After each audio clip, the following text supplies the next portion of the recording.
오늘 본문에 등장하는 다니엘은 우리가 생각하는 일반적 삶을 살아보지 못한 대표적으로 고난의 삶을 살아갔던 사람입니다. 우리가 야곱이 고난의 130년을 살았습니다, 이렇게 말하지 않습니까? 그러나 야곱은 가족들과 함께 고난 속에서 살아왔지만은 다니엘은 가족과 헤어진 상태 속에서 홀로 그는 여생을 살아갑니다. 그러니 다니엘의 삶은 말 그대로 고독한 삶이었고, 그리고 고난의 삶이었고, 괴로움의 삶이었습니다. 그런데 다니엘의 이런 삶들은 신앙으로 완전히 뒤바뀌어지는 역사가 일어납니다. 특히 오늘 본문에 등장하는 다니엘의 어린 시절을 우리가 보면은 그는 어린 시절부터 10대부터 이미 벼랑 끝을 살아갑니다. 그의 나이가 만 14세 정도 되었을 때였습니다. 그때가 바로 BC 605년이었죠. 그 당시에 고대 근동을 지배하였고 다스렸던 신흥 세력이었던 바벨론에 의해서 이스라엘이 침공을 당합니다. 그때가 BC 605년이었고 그때의 왕이 여호야김이었습니다. 바벨론은 여호야김을 중심으로 해서 귀족들과 그리고 왕족들과 그리고 또한 그 나라를 이끌만한 다음 세대들을 싹 다 잡아가 버립니다. 그때 그 기준점들이, 다음 세대의 기준점들이 14세에서 17세 사이였습니다. 청소년 때의 그 모습들을 하나님께서 모두 다 장악을 해 나가는 것이 되는 겁니다. 이런 모습이 연출되는 BC 605년, 바로 다니엘이 포로로 끌려가게 되는 것입니다. 그러면서 그는 철저히 자신의 개인이 무너진 삶을 살아가게 되는 것이죠. 그런 속에 오늘 본문은 우리에게 또한 증거해 주고 있습니다. 그의 나이 약 한 33세 때였습니다. BC 586년입니다. 바벨론의 침공에 의해서 예루살렘의 성전이 완전히 파괴될 때입니다. 그는 비극적인 그러한 이스라엘의 멸망 역사의 소식을 듣습니다. 너무나도 충격적이었습니다. 그러나 다니엘은 이런 개인적인 슬픔조차도 표현할 수 없었습니다. 왜냐하면 자신의 인생은 오직 바벨론 왕을 위해서만 살아가야 했기 때문입니다. 그러나 이런 다니엘에게도 변화의 바람이 불어오기 시작합니다. 그것은 바로 포로로 끌려온 사람들 사이에 여호와를 향한 신앙의 바람이 불어오고 있었습니다. 이른바 디아스포라였습니다. 다니엘은 이런 디아스포라 가운데 한 명이었습니다. 성전의 흔적이 남아있지 않는 예루살렘에서 이들은 여전히 하나님을 향한 신앙으로 엎드렸고, 그리고 또한 무너진 이스라엘, 이미 나라는 멸망을 당했지만은 이스라엘은 그 이름으로 엎드리는 디아스포라, 바로 언약의 백성이었습니다. 언약의 백성이었던 디아스포라의 한 명으로서 다니엘은 자신의 신앙을 세워나갑니다. 비록 그는 바벨론에 의해서 끌림을 당하였고, 그리고 또한 메데바사에 의해서 그는 하나의 국운을 잃어버린 백성으로서의 그 삶들을 살아가지만은 그에게는 여전히 중심이 있었습니다. 그것은 바로 언약의 백성이라는 것이고, 하나님의 나라의 백성이면서 하나님의 나라의 영광을 위해서 살아가는 소망 속에 그는 살아갔었습니다. 이런 디아스포라의 신앙을 가지고 그는 달려가고 있을 때였습니다. 그때에 한 사건이 터집니다. 오늘 본문에 보면은 다니엘을 큰 시험 가운데 빠뜨리는 한 사건이 벌어지게 됩니다. 그것은 바로 30일이라는 기간 동안에 바로 다리오 왕, 그 금신상 외에 어떤 신에게도, 그리고 또한 어떤 관계 속에서도 절하지 말고 오직 다리오 왕만을 섬기는 그러한 기간을 두는 그 속에 다니엘은 수렁에 빠지게 됩니다. 사랑하는 성도 여러분, 오늘 우리는 다니엘의 모습을 통해서 자신이 비록 깊은 수렁에 빠졌을지라도 어떤 신앙으로 반응하고 어떤 신앙으로 일었어야 되는지를 우리는 돌아볼 수 있어야 됩니다. 우리는 본문을 통해서 이것을 세 가지 각도로 이 내용들을 바라보도록 하겠습니다. 먼저 1절을 읽습니다. 시작. 다리오가 자기 뜻대로 고관 120명을 세워 전국을 통치하게 하고. 우리는 먼저 첫 번째 1절부터 3절을 통해서 비록 세상에 속하여 녹을 먹고 있지만은 하나님의 신실한 종이라는 신앙으로 우리는 반응하면서 하나님께서 주시는 판단과 지혜로 세상의 중심에 세워지는 역사의 주역이 되어야 됩니다. 우리가 어떤 일들을 할 때에 준비되어 있지 못하면 참 문제가 많습니다. 모든 일들을 할 때에 항상 준비가 되어 있어야 합니다. 모든 일들을 할 때는 항상 체크를 해야 됩니다.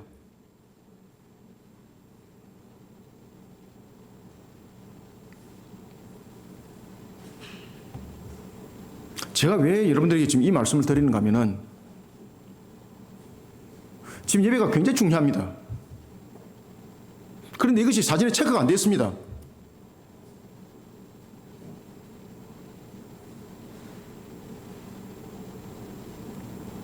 오늘 본문에 등장하고 있는 다니엘, 그는 철저하게 신앙을 체크합니다. 그는 먹고 살고 영광을 누리냐 이것이 중심이 아니고 오늘 나의 신앙은 하나님 앞에 어떻게 세워졌는가 이것을 날마다 체크합니다. 우리가 예배 드릴 때도 마찬가지입니다. 모든 것은 사전에 잘 체크를 해야 됩니다. 우리의 신앙 모든 것은 사전에 잘 체크해야 됩니다. 그러지 못하니까 사고가 터지는 겁니다. 그러니까 전체적인 부분들을 예배를 무너뜨리는 겁니다. 지금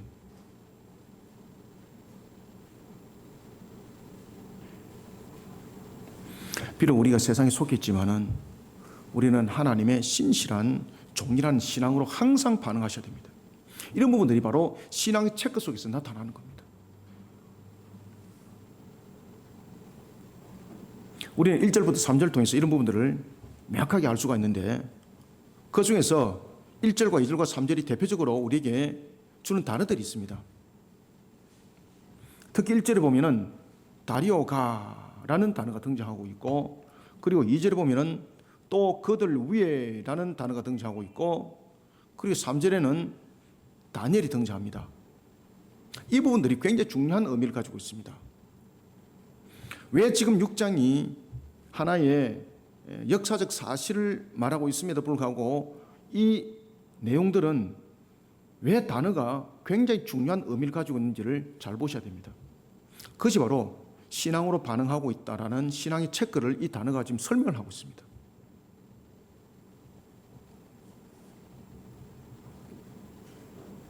특히 이제 1절에 보면은 다리오가라는 단어가 있습니다. 1절에 다리오. 다리오는 어떤 사람일까요?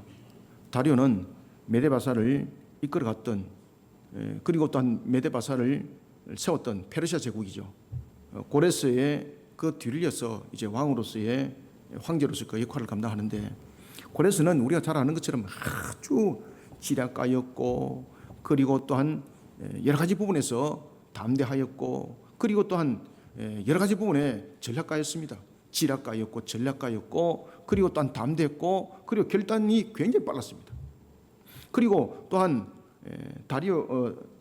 고레스의 아주 그 중요한 특징 가운데서 하나가 뭔가 하면은 사전 점검을 굉장히 잘합니다. 고레스는 분석을 굉장히 잘합니다. 고레스의 전투를 대체로 보면은 메데바사를 이끌어갔던 부분들 특히 나라가 메데로부터 시작하는데 바사로부터 시작하는데 바사는 메데보다도 월등히 작은 나라였습니다. 그런데 바사를 이끌어갔던 고레스가 메데를 분석을 합니다. 그의 어머니가 있던 그런 나라였습니다. 그의 외삼촌이 나라를 다스리고 있었죠. 분석을 합니다. 그리고 그가 이 메데를 장악하기 위해서 힘을 통해서 정복하지 않습니다. 전략을 통해서 아주 지략을 통해서 그들을 포용하면서 그들의 약점들을 두드리기 시작합니다. 어김없이 무너져 버리는 거죠. 그리고 고레스가 메대를 세웁니다. 메대를 앞장 세웁니다. 당신들이 우리보다 더 뛰어나다. 그러면서 그 나라 이름을 메데바사라고 성경은 이야기를 하고 있는 겁니다. 그러면서 그것이 페르시아 제국이 되는 겁니다. 이런 페르시아 제국이 바벨론을 무너뜨릴 때도 마찬가지였습니다. 바벨론은 세상 사람들이 말할 때 세상은 무너져도 바벨론은 무너지지 아니한다고 했습니다. 그런데 이런 바벨론 무너질 때도 고레스는 아주 지략적으로 모든 부분들을 사전에 전부 다 조사를 다 합니다. 그리고 어디가 약점인지를 파악을 다 하는 겁니다. 우리가 예배를 드릴 때도 마찬가지입니다. 모든 것을 사전에 잘 검토를 해야 됩니다. 우리의 신앙 사전에 잘 검토를 하셔야 됩니다. 바벨론 제국이 무엇이 약점인가를 그는 파악을 한 겁니다. 그래서 당시에 바벨론 제국이 가지고 있었던 하나의 안에 내부의 분쟁이 일어났는데 그것이 바로 자신들이 섬기는 신과 그리고 또한 새롭게 등장했던 신에 대한 문제로서 내분이 일어나고 있었습니다. 그때 고레스가 던졌던 것이 뭔가 하면은 너희들은 정복당하는 것이 아니라 내가 너희들을 해방시키겠다. 너희들이 원하는 신을 섬기도록 내가 만들어주겠다. 그러면서 바벨론의 점령은 밖으로 들어가는 것이 아니라 안에서부터 정보가 유출이 되었고 그러면서 벨사살이 나중에 죽지 않습니까? 그때에 느부갓네살이 이미 이끌어갔던 그러한 하나의 내용들 그런 바벨론이 아니었습니다.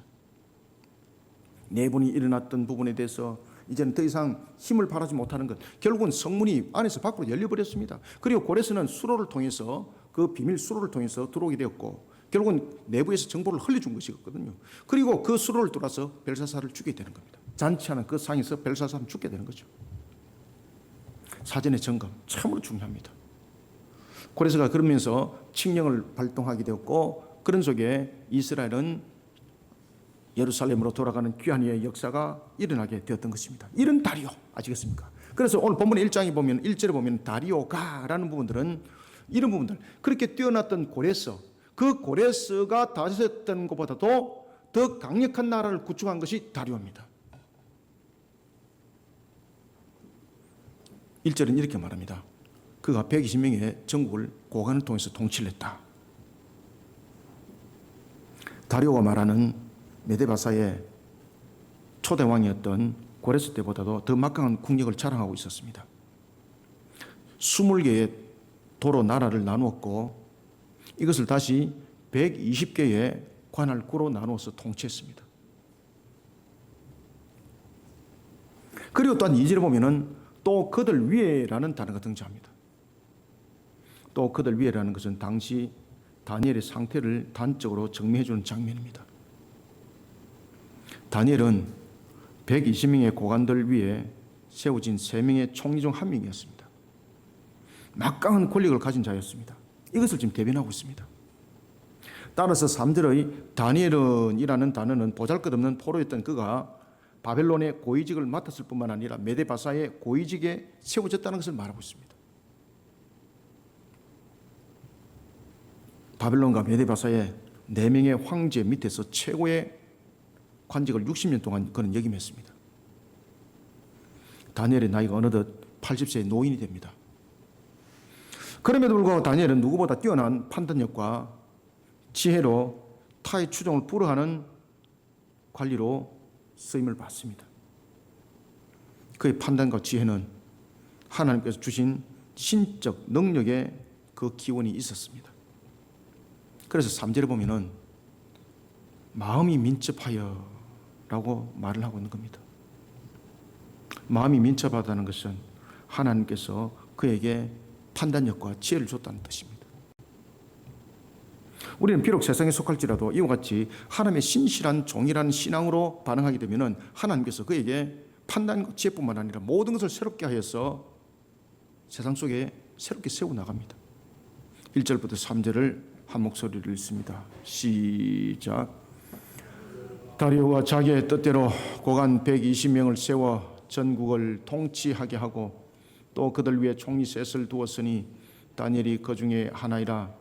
이는 고관들로 총리에게 자기의 직무를 보게 하게 하여 왕에게 손해가 없게 하려 함이었더라. 다니엘은 마음이 민첩하여 총리들과 고관들 위에 뛰어남으로 왕이 그를 세워 전국을 다스리게 하고자 한지라. 아멘. 우리가 예배를 드릴 때는 항상 예배자를 인도하는 자가 아주 영적 상태 속에서 예배를 인도할 수 있도록 스텝들이 전부 다 만들어줘야 됩니다. 이건 기본입니다. 이런 영적 질서가 무너지면 예배는 그때부터 무너지기 시작하는 겁니다.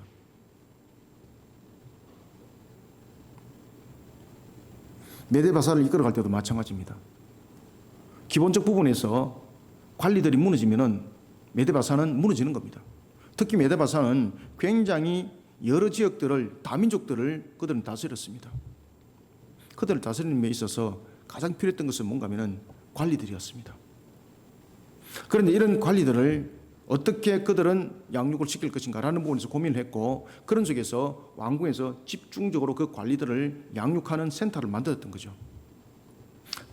그런 과정 속에서 관리들이 세워졌습니다.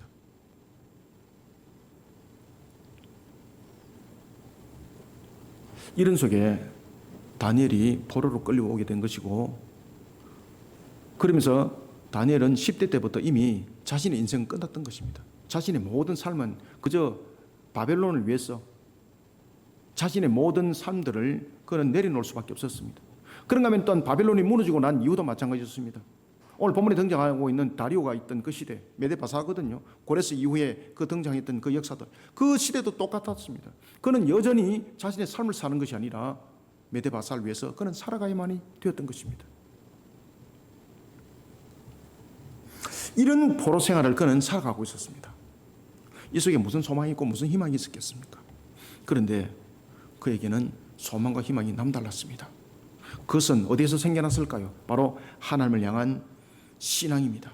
하나님을 향한 신앙 가운데서 그가 하나님의 신실한 종이라는 신앙으로 반응했을 때 하나님께서는 왕으로서 그를 다스리게 되었고, 그리고 하나님께서는 그에게 세상이 알지 못하는 그러한 소망과 그런가 하면 또한 비전과 그리고 지혜까지 함께 주는 겁니다. 그러니 비록 포로된 상태 속에서 자신은 바벨론에서 살아왔지만은, 그리고 또한 메데바사 속에서 그는 여전히 살아가고 있지만은 자신은 하나님의 나라의 백성이라는 이 관점 속에 세워지게 되는 것입니다. 그러면서 하나님께서 이 다니엘을 역사의 주역으로 세우기 시작한 거죠. 하나님께서는 포로 생활이라는 세속의 과정에서도 하나님 앞에 신실한 종으로 서 있기를 갈망했던 다니엘에게 세상 사람이 가질 수 없는 판단력과 하늘의 지혜를 줬습니다. 이런 다니엘은 어떤 모습 속에도 흔들리지 않습니다. 여러 정권을 통해서 심지어 나라가 바뀌었음에도 불구하고 그는 변함없이 지도자로 쓰임을 받습니다. 비록 세상에 속하여 녹을 먹고 있지만은 그는 하나님이 왕이셨습니다. 나는 그분의 명을 따르는 신실한 종이라는 이 신앙 속에 그는 반응했던 겁니다. 이런 속에 자신의 신앙을 날마다 점검하고 날마다 체크했던 겁니다. 신앙으로 늘 반응을 잘하셔야 됩니다. 우리가 모든 일들을 할 때 늘 점검을 잘해야 됩니다. 체크를 잘해야 됩니다. 고레스가 바벨론을 무너뜨린 것도 그 상황을 분석을 체크를 다 잘했기 때문에 그 속에 바벨론의 약점이 나타났던 겁니다. 다니엘, 그 어느 누구도 다니엘의 빈틈을 찾을 수가 없었습니다. 왜 그럴까요? 그는 날마다 자신의 모습을, 신앙을 체크했던 것입니다. 그러면서 신앙의 곁길로 가는 것은 회개하여서 바르게 세우고, 하나님의 말씀 속에 바로 세우지 못한 것은 다시 하나님의 말씀 속에 바르게 세워지고, 이런 반응이 하나님의 종이라는 속에서 나타났던 겁니다. 왜? 하나님이 왕이시라는 거죠. 사랑하는 성도 여러분, 오늘도 여러분들이 자신이 세상 속에서 가질 수 있는 영광을 먼저 바라보지 마시고 하나님을 왕으로 섬기시고, 나는 그분의 종이 된 자세로서 날마다 신앙을 점검하고 날마다 신앙을 체크하시길 바랍니다. 이런 신실한 종이 되었은 종의 신앙으로 반응했을 때에 하나님이 주시는 판단력과 지혜는 세상의 중심이 되는 겁니다.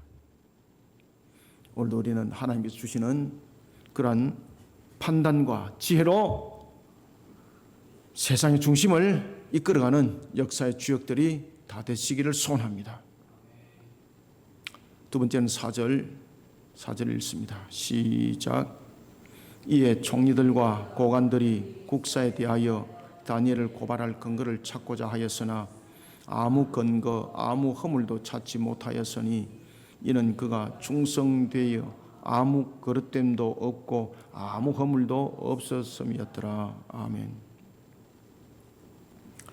여러분들, 제가 목사지만은 지금 강제상에서 여러분 설교하잖아요. 제가 영적으로 딱 무너지면 이 설교 끝나는 겁니다. 여러분 아시겠습니까?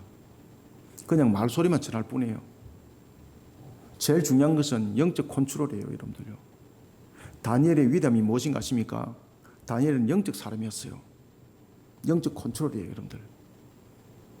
이것을 가볍게 여기시면 안 돼요. 여러분들요. 그래서 스탭들은 말씀을 전가하시는 분이 그 말씀을 영적 충만함 속에서 전가할 수 있도록 영적 분위기를 만들어 주셔야 되는 거예요. 그래서 예배 전에는 항상 기도로 성도들은 준비하고, 그리고 여건이 되면은 찬양을 통해서 이 예배를 영의 분위기로 바꿔놓으셔야 되는 거예요. 그런데 예배 시작되기도 전인데 떠들기만 하고, 그리고 스텝은 준비가 안 되어 있고, 이러면은 이미 강의상은 무너진 겁니다. 다니엘을 잘 보시기 바랍니다. 그는 자신이 총리로 세워졌을 때나, 그리고 자신이 14살 때에 바벨론에 끌려왔을 때나 늘 변하지 아니하는 것이 하나가 있었는데, 그것은 뭔가 하면은 항상 하나님 안에서, 하나님 앞에서 항상 그가 긴장된 상태로 모든 것들을 항상 반응했다는 사실입니다. 그 속에 다니엘이 만들어집니다. 우리는 오늘 두 번째로 4절부터 5절을 통해서 무슨 일이든 하나님 앞에서 행하는 신앙의 반응으로 하나님의 거울과 같은 자가 되어야 됩니다. 하나님의 거울과 같은 존재가 되어 세상 가운데 쓰임받는 자가 되어야 합니다. 다니엘은 무엇을 행하든지 하나님이 주신 지혜와 능력을 의지했습니다. 성실하게 일했습니다. 그는 누구 앞에서나 어떤 시대를 통해서도 일할 때는 한결같았습니다. 항상 하나님 앞에서 하는 것처럼 항상 그렇게 행했습니다. 이런 다니엘에게는 그릇됨과 허물을 찾을 수가 없었던 겁니다. 그러나 세상은 하나님 편에 서서 일하는 자를 깎아내리고 도덕적으로 흠집을 줄이고 안달을 합니다. 메데바사의 고관들은 자신들보다 위에서 메데바사의 제2인자로 군림하는 다니엘을 눈에 가시로 여기고 있었습니다. 4절과 5절 두 절을 읽어주시기 바랍니다. 시작. 이에 총리들과 고관들이 국사에 대하여 다니엘을 고발할 근거를 찾고자 하였으나 아무 근거, 아무 허물도 찾지 못하였으니 이는 그가 충성되어 아무 그릇됨도 없고 아무 허물도 없음이었더라. 그들이 이르되 이 다니엘은 그 하나님의 율법에서 근거를 찾지 못하면 그를 고발할 수 없으리라 하고. 아멘. 고관들은 당근과 책직이라는 양날을 사용합니다. 그러나 하나님을 향한 분명한 신앙을 가진 다니엘은 이런 현실을, 그리고 또한 이런 현실에 부딪히게 될 때 세상과 타협하지 않습니다. 우리는 다니엘처럼 무슨 일을 행하든지 하나님을 향한 신앙으로 반응해야 됩니다. 하나님의 거울과 같은 존재가 되어야 됩니다. 아시겠습니까? 하나님과 거울과 같은 존재가 되기 위해서는 하나님께서 주신 말씀대로 반응하셔야 됩니다. 그것이 신앙으로 반응하는 겁니다. 그것이 우리 하나님의 거울이 되는 겁니다. 다니엘이 딱 그랬습니다. 다니엘이 하나님의 거울과 같이 비춰지니까 세상 사람들도 다니엘에 대해서 허물을 못 찾는 겁니다. 그 속에 하나님의 강력한 역사가 일어나는 겁니다. 우리는 상황 속에 늘 무너집니다. 조그만 현실 속에 부딪히면 늘 고민하고, 조그만 현실 속에 부딪히면 늘 고통을 가지고 엎드리고 웁니다. 그런데 그 모습 속에 반응하시면 안 됩니다. 다니엘을 잘 보시기 바랍니다. 거울이 되셔야 됩니다. 하나님의 거울이 되셔야 됩니다. 어떻게 말씀을 그는 지켰는가, 이 속에 늘 반응하시길 바랍니다. 그 속에 역사가 일어나는 겁니다. 다니엘은 하나님의 법을 따라 살아갔던 하나님의 거울이었습니다. 다른 거울이 아닙니다. 하나님의 법을 따라 살아가면서 하는 거울이었습니다. 그러니까 다른 고관들이 다니엘의 흠도 못 찾는 겁니다. 사랑하는 성도 여러분, 세상 사람들이 시기하고 질투하면서 나를 모함할 때도 항상 하나님의 거울과 같은 모습의 신앙으로 반응하면서 세상 가운데 쓰임받는 자들이 다 되시기를 소원합니다. 마지막으로 6절을 읽습니다. 시작. 이에 총리들과 고관들이 모여 왕에게 나아가서 그에게 말하되 다리오 왕이여 만수무강하옵소서. 아멘. 마지막으로는 6절부터 우리가 10절을 보면은 업무의 깊은 밤과 같은 세상 가운데 놓일지라도 변함없이 왕이신 하나님을 향한 감사신앙으로 반응해야 되고 하나님의 때를 기다리는 정인이 되어야 됩니다. 다니엘에게 있어서 진정한 왕은 누굴까요? 세상에서 세워진 왕이 아니었습니다. 만군의 여호와였습니다. 그러나 이런 다니엘에게도 절체절명의 위기가 찾아옵니다. 다니엘서 6장 7절에 의하면 앞으로 30일 동안 누구든지 왕 외에 어떤 신에게나 사람에게 무엇을 구하면 사자굴에 던져 넣자라는 총리와 고관들의 탄원이 다니엘을 겨냥합니다. 다니엘 딱 한 사람을 고른 거죠. 다리오 왕이 여기에 사인해 버렸습니다. 그러나 하나님을 향한 다니엘의 신앙에는 그 사인에도 그가 흔들리지 않습니다. 초조하거나 긴장하지 않습니다. 오히려 침착했습니다. 아주 놀라울 정도로. 그리고 놀라울 정도로 오히려 아예 담대했습니다. 그의 이런 신앙의 힘이 어디서 나타났을까요? 다른 데서 나타난 것이 아닙니다. 그의 의지가 강하다든지 이런 것이 아닙니다. 어떤 수련을 통해서 그것이 아닙니다. 그가 이렇게 모습이 오히려 침착하고 오히려 담대하게 나타날 수 있었던 것은 바로 하나님의 율법과 계명과 규례와 법도인 하나님의 말씀을 변함없이 지키는 것으로부터 생겨났습니다. 그러니까 비법은 별도로 있는 것이 아니었습니다. 그는 왕이 도장을 찍었습니다. 그러면은 분명히 자신을 겨냥하고 있다는 건 이미 베일하에 다 드러났습니다. 그러면 피할 길을 찾아야 되는 거죠. 분명히 그게 명시된 대로만 안 하면 되는 것이거든요. 여호와를 섬기는 일을 잠시 중단하고 자신이 매일매일 드렸던 그 기도 잠시 중단하고 자신이 창문을 열으면서 사람들에게 공개하면서 기도했던 그 모습 전부 다 중단하고 그러면 되는 겁니다. 그럼 자신의 생명을 지킬 수가 있는 겁니다. 그런데 다니엘은 그 부분에서 타협을 하지 않습니다. 놀랍게도 오히려 더 침착합니다. 오히려 더 담대합니다. 그는 하나님의 말씀에 변함없이 그 말씀을 지킵니다.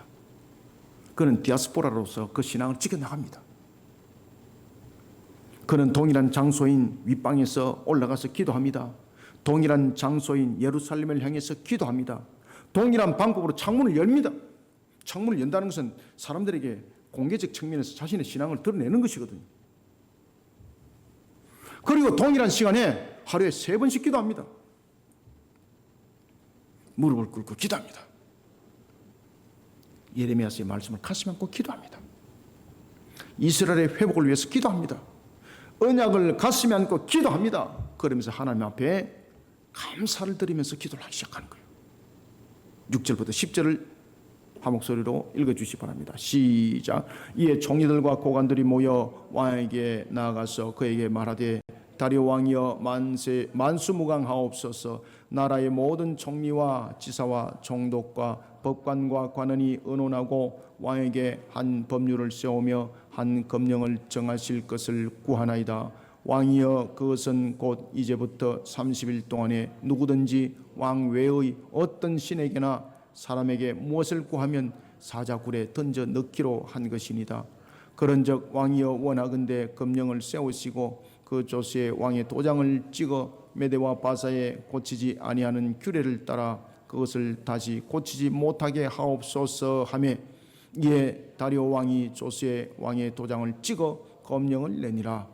다니엘이 이 조서에 왕의 도장이 찍힌 것을 알고도 자기 집에 돌아가서는 윗방에 올라가 예루살렘으로 향한 창문을 열고 전에 하던 대로 하루 3번씩 무릎을 꿇고 기도하며 그의 하나님께 감사하였더라. 아멘.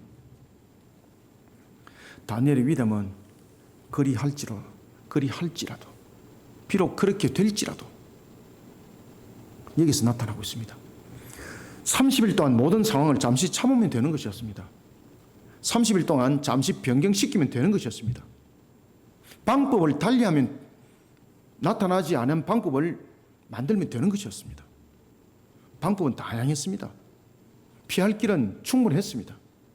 그런데 다니엘은 지금까지 해왔던 여호와를 향한 신앙의 모든 행동을 타협하면서 내려놓지 않습니다.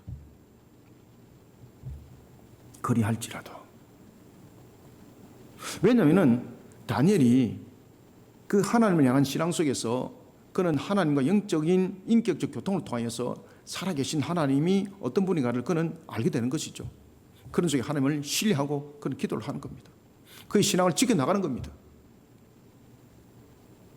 세상이 우리를 향하여 믿음의 목을 쪼아 올지라도 다니엘처럼 자신을 음해하는 업무의 깊은 밤을 맞이할지라도 여호와를 향한 변함없는 감사신앙으로 하나님 앞에 자신을 세우는 자들이 되시길 바랍니다. 그리고 하나님의 때를 기다리는 정인의 길들을 걸어가는 우리 모두가 되기를 소원합니다. 오늘 본문에도 보면은 우리에게 굉장히 중요한 말씀을 주고 있는데, 지금 다니엘은 말 그대로 다리오 왕이 도장을 찍은 그 내용대로 순응하지 않으면은 오늘 본문에서 무엇이라고 말씀 주고 있습니까? 사자굴에 던지질 것이라 했습니다. 그런데 그리 할지라도, 비록 그는 사자굴에 던질지라도 그는 그곳에 두려움을 가지지 않습니다. 그에게는 무엇보다 중요한 것은 하나님을 향한 신앙이었기 때문입니다. 그는 하나님의 때를 위해서 살아가기를 원했습니다. 그리고 항상 하나님 앞에 감사신앙으로 오히려 다가서기 시작합니다. 지금 이 검령을 내렸던 그 내용들을 보면 감사신앙으로 놓을 수가 없습니다. 참으로 하나님 왜 나를 이렇게 오늘도 고난 속에 나를 두나요? 원망이 놓을 수도 있습니다. 그런데 다니엘의 신앙은 오히려 감사신앙으로 그가 하나님 앞에 다가서더라는 것입니다. 그러면서 오히려 하나님의 때를 그는 기다리고 있었습니다. 하나님이여 우리에게 언약하신 그 언약의 때를 이루소서. 사랑하는 성도 여러분, 여호와를 향한 변함없는 감사신앙으로 항상 하나님 앞에 자신을 세우고 하나님의 때를 기다리는 정인의 길을 걸어가는 저와 여러분들이 다 되시기를 소원합니다. 말씀을 맺습니다. 다니엘의 신앙은 하나님의 주권을 고백하는 신앙입니다. 신앙은 반드시 결단이 있어야 됩니다. 비록 대적들이 음모 속에 자신을 빠뜨릴지라도, 헤어나지 못할 정도로 모든 상황을 만들어 놓을지라도 다니엘은 항상 하나님 앞에 감사신앙으로 나갔습니다. 저와 여러분들의 모습도 항상 그래야 됩니다. 감사신앙으로 우리를 세우지 못하면 늘 우리 속에는 환경과 여러 가지 여건 속에 무너짐과 원망과 불평이 놓을 그 모습은 백일하에 드러날 수밖에 없는 겁니다. 하나님을 향한 감사신앙은 전부를 이겨나갈 수가 있습니다. 다니엘은 하나님을 향해서 감사신앙으로 자신을 세웁니다. 그리고 하나님의 때를 기다립니다. 그것은 자신의 부귀와 영화를 기다리는 때가 아니라 하나님께서 언약을 이룰 때를 그는 기다리고 있습니다. 우리가 다니엘의 생애를 묵상하면서 예수님의 겟세마네 동산을 잠깐 우리가 생각을 한번 해봅시다. 악한 세력들이 예수님을 십자가에 죽이려고 음모를 꾸미고 있을 때 예수님은 십자가에서 죽으심이 이미 본인은 그 사실을 알고 있었습니다. 그런데 이 대적들이, 악한 무리들이 예수님을 십자가에 못 박혀 죽게 만들려고 하려고 계획하고 있을 때 하나님은 무엇을 계획했을까요? 예수님의 부활을 준비하고 있었습니다. 악한 무리는 우리를 무너뜨리려고 합니다. 다니엘이 그랬습니다. 그래서 다니엘이 영적인 사람이 그런 상황들을 하나님께서 깨닫게 하고 알게 하시고 영적으로 보게 하는 거예요. 비록 이 악한 무리들이 검령을 만들어서 자신을 해할지라도 자신은 하나님을 향한 신앙 속에, 하나님은 새로움에 또한 소망과 희망 속에 하나님께서는 나를 분명히 회복시킨다는 사실. 그래서 그는 하나님의 때를 감사의 신앙으로 기도하고 있었던 겁니다. 그런 급박한 상황 속에서도 하나님의 때를 감사하면서 기도하고 있었습니다. 여러분, 사람의 음모를 두려워하지 마십시오. 그런데 더 두려운 것은 우리가 신앙으로 반응하지 못한다는 것이 더 두려운 겁니다. 사람들이 음모를 꾸밀 때에 하나님께서는 신앙으로 반응하는 여러분들을 위해서 하늘에서 모략을 베풀고 계십니다. 음모의 깊은 밤에 음모자들이 다니엘을 죽이려고 사자굴을 준비했습니다. 그죠? 오늘 본문에 보면 사자굴을 분명히 준비했습니다. 그것도 어떤 사자입니까? 굶주린 사자. 반드시 죽습니다. 잔인하게 뜯겨 먹혀서 죽도록 만드는 겁니다. 그래서 굶주린 사자를 준비했습니다. 다니엘을 죽이기 위해서. 그런데 그때에 다니엘은 어떻게 했나요? 신앙으로 반응합니다. 오히려 더 담대하게, 오히려 자신의 신앙을 더 드러내버리는 겁니다. 그때 하나님은 무엇을 준비했을까요? 예수님을 십자가에서 죽이려고 악한 무리들이 십자가를 준비했을 때 하나님은 부활을 준비했습니다. 이 음모자들이 다니엘을 죽이려고 사자굴과 굶주린 사자를 준비했습니다. 그때 하나님은 무엇을 준비했을까요? 사자 입을 봉한 천사를 준비하고 있었습니다. 다니엘이 신앙으로 반응했을 때 하나님은 또 다른 것을 준비하고 계셨습니다. 여러분들이 잘 아시는 다니엘의 친구 사드락과 메삭과 아벳느고, 그들은 강렬한 풀무불 속에 던짐을 당할 때에 뭐라고 말하고 있습니까? 어떤 관계 속에도 우리는 우상을 섬기지 않아야 할 것이다. 우리는 오직 하나님 한 분만을 섬길 것이다. 우리가 저 강렬한 풀무불에 던져져서 우리의 생명이 건져짐을 당하지 아니할지라도, 건져지지 아니할지라도 우리는 여호와 하나님을 어떻게 하리라? 배반치 아니하리라. 그때에 사드락과 메삭과 아벳느고를 죽이기 위해서 강렬한 풀무불이 준비되어 있었습니다. 악한 것들이. 그런데 그때 하나님은 무엇을 준비했나요?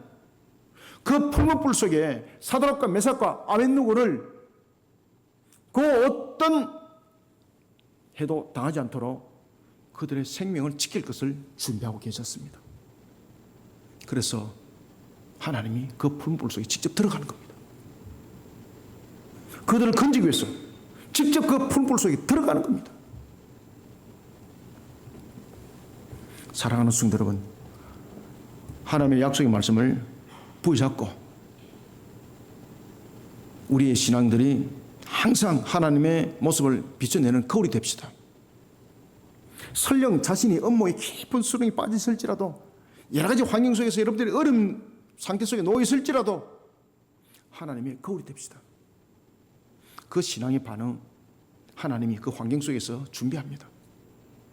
마치 다니엘을 죽이려고 음모했던 자들이 사자굴과 굶주린 사자를 준비했고, 사드락과 메삭과 아벳느고를 죽이기 위해서 강렬한 풀무불을 준비했던 그들 속에 하나님은 오히려 다니엘을 구할 천사들을 준비하고 있었고, 그 풀무불 속에 건지질 사드락과 메삭을 풀무불 속에서 건질 것을 계획하고 계셨던 것처럼 여러분들이 사자굴과 같은 그런 상황, 풀무불 속과 같은 그런 상황이 주어졌을지라도 오늘 말씀처럼 신앙으로 반응하시길 바랍니다. 하나님의 거울이 되시길 바랍니다. 그런 속에 하나님은 회복을 준비하고 계십니다. 그 속에 하나님은 세상이 알지 못하는 여러분들을 담대하게 세울 뿐만 아니라 세상 속에 머리가 되게 하고 기둥이 되게 할 모든 것을 준비하고 계십니다. 때로는 상황 속에서 많이 무너짐을 당했습니까? 하나님의 거울이 되시기 바랍니다. 다니엘처럼 하나님의 거울이 되시길 바랍니다. 하나님의 거울로서 반응하시길 바랍니다. 오히려 신앙으로 더 담대하게 반응하시길 바랍니다. 하나님의 전능하심이, 그 하나님의 능력의 손길이 사자굴에 천사와 함께 사자 입을 봉할 것을 준비했던 것처럼, 사드락과 메삭과 아벳느고를 풀무불 속에서 건질 것을 준비했던 것처럼 여러분들 그 상황 속에서 건질 것을 이미 준비해 놓고 계신다는 것을 믿음의 눈으로 바라보시길 바랍니다. 이런 오늘도 영적인 눈으로 여러분들을 모든 삶들을 비춰가고 하나님의 거울로서 반응하는 여러분들이 되시길 주님의 이름으로 축원합니다. 하나님 감사합니다. 주님께서 오늘도 펼쳐주시고 열어주시는 모든 여정들, 과정들 하나님의 영광이 드러내시길 원합니다. 오늘도 은혜 담비를 부어주시옵소서. 살아계셔서 역사하시는 주님, 우리의 모든 삶들이 마치 극렬하게 타오르는 풀무불 속에 던질지라도, 마치 음모하는 자들이 우리를 던지기 위해서 사자굴과 굶주린 사자를 준비했을지라도 우리는 하나님을 향한 하나님의 거울이 신앙으로 오늘도 이 땅을 살아가기를 소원소망합니다. 오늘도 주신 말씀을 우리 모든 성도들의 만판 속에 각인하고 새기지게 하여 주시며 주님의 뜻을 세워나간 부분에 어려움이 없도록 성령님 도와주시옵소서. 항상 우리에게 영적인 사람으로서 살아계신 하나님을 영으로 바라보는 신앙 속에 우리의 모습들을 담대히 세워나가고 오늘도 주신 말씀 속에 신앙으로 반응하여 주님의 거룩한 삶 역사의 걸음을 걸어가게 도와주시옵소서. 예수님의 이름으로 기도드립나이다. 아멘.